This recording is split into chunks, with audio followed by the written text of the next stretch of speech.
Halo teman-teman semua, selamat datang di YouTube channel aku. Sebelumnya kenalin nama aku Ali. Nah, di video kali ini aku bakal share ke kalian tentang jalur SNMPTN Barat tahun 2024.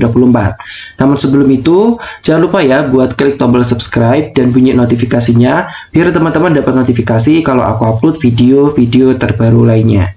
Oke, langsung aja kita bahas mengenai SNMPTN Barat tahun 2024. Nah, terlebih dahulu di sini aku bakal ngasih tahu ke teman-teman apa sih SNMPTN Barat itu.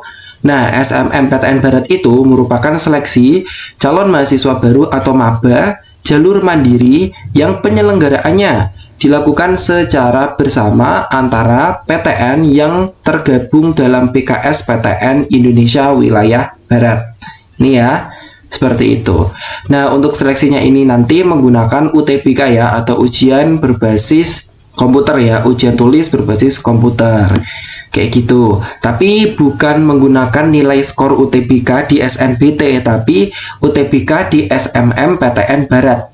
Nah, jadi nanti teman-teman tes lagi. Nah, kayak gitu ya. Oke, lanjut.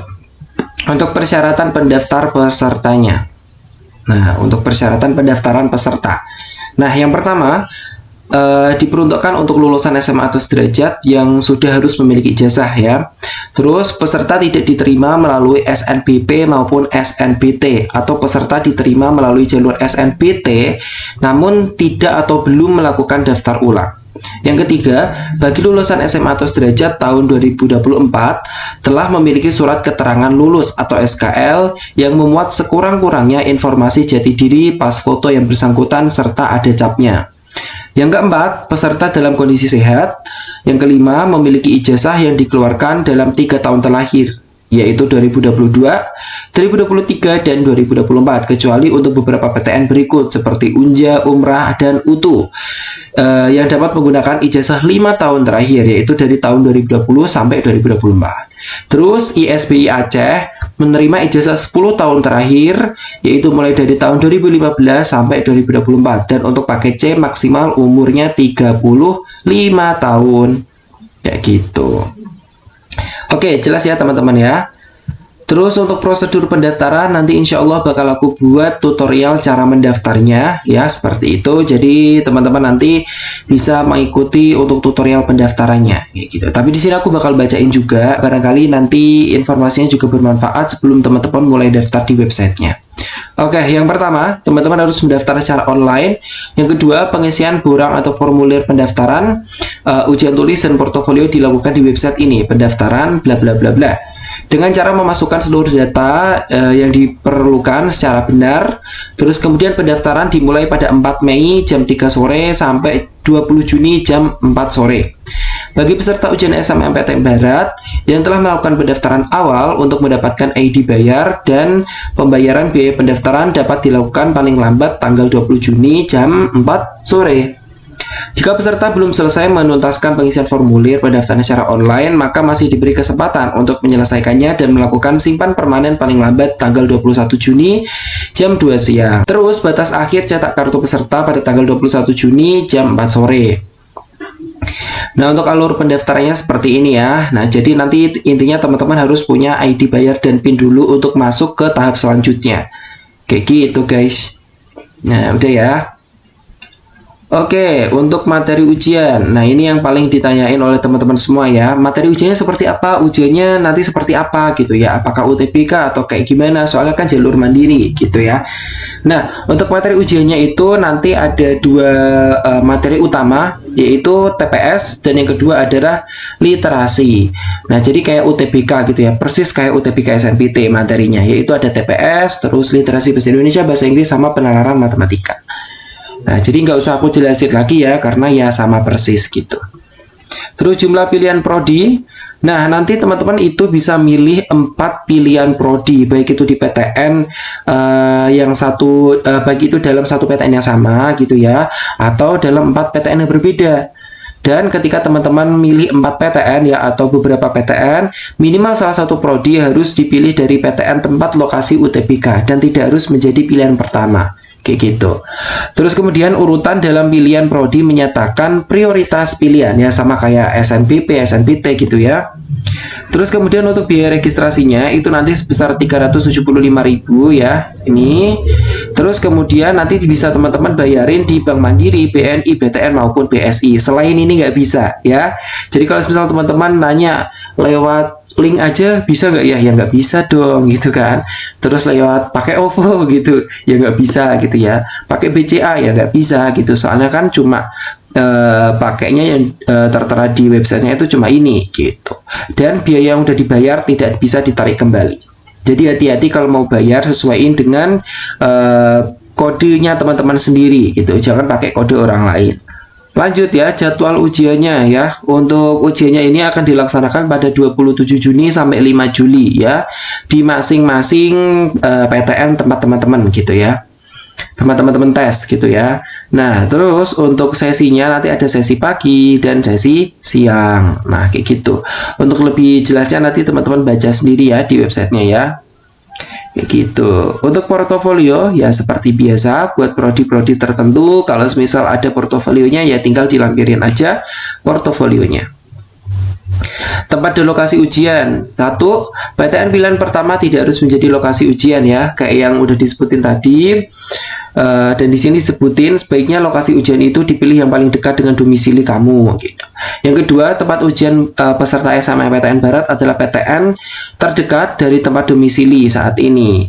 Terus yang ketiga, lokasi ruangan ujian diatur dan ditetapkan oleh panitia masing-masing PTN peserta program seleksi SNMPTN Barat 2024. Ini metode penilaiannya. Nah, metode penilaian ini nanti akan menggunakan CEEB atau College Entrance Examination Board gitu ya, yang dilakukan oleh panitia SNMPTN Barat 2024. Lanjut, afirmasi.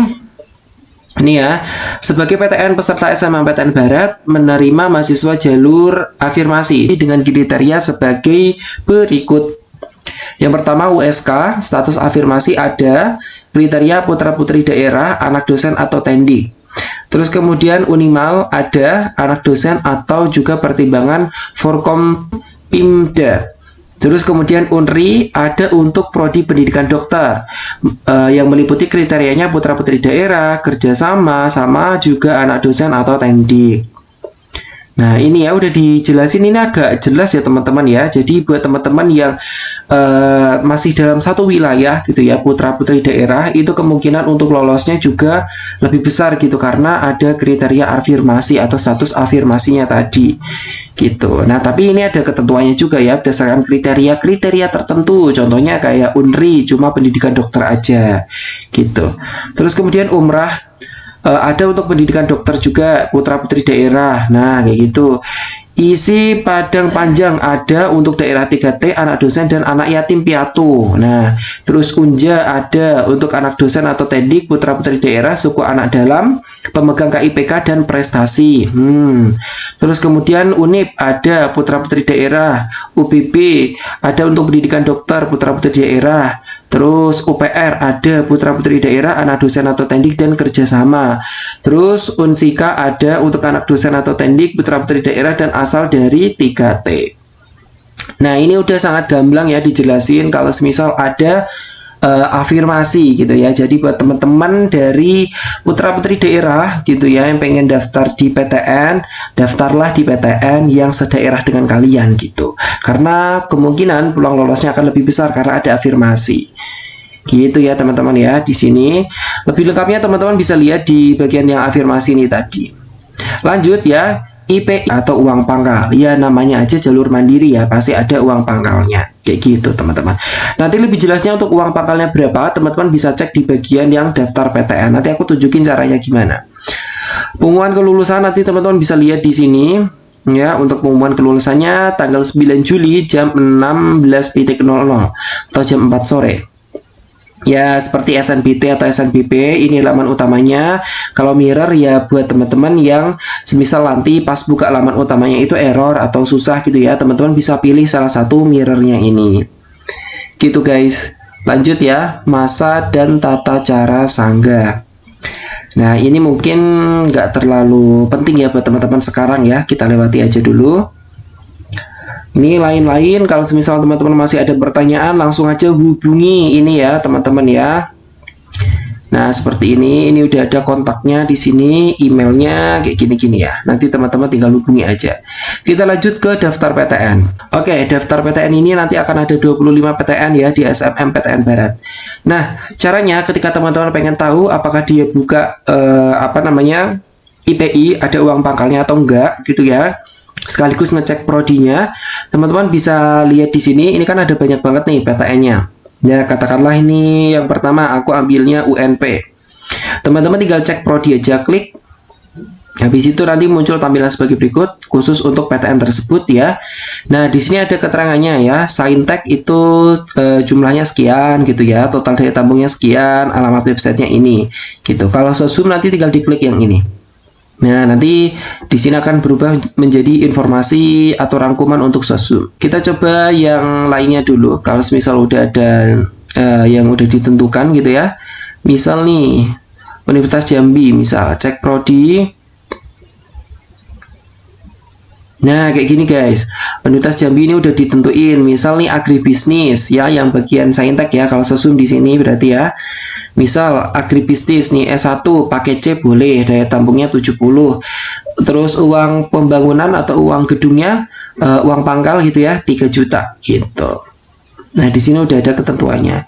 Nah, terus agrobisnis nih yang D3 ternyata nggak ada uang pangkalnya gitu atau rupiah 0. Nah, nanti akan muncul tampilan sebagai berikut gitu. Jadi teman-teman bisa tahu rupiah 0 gitu ya.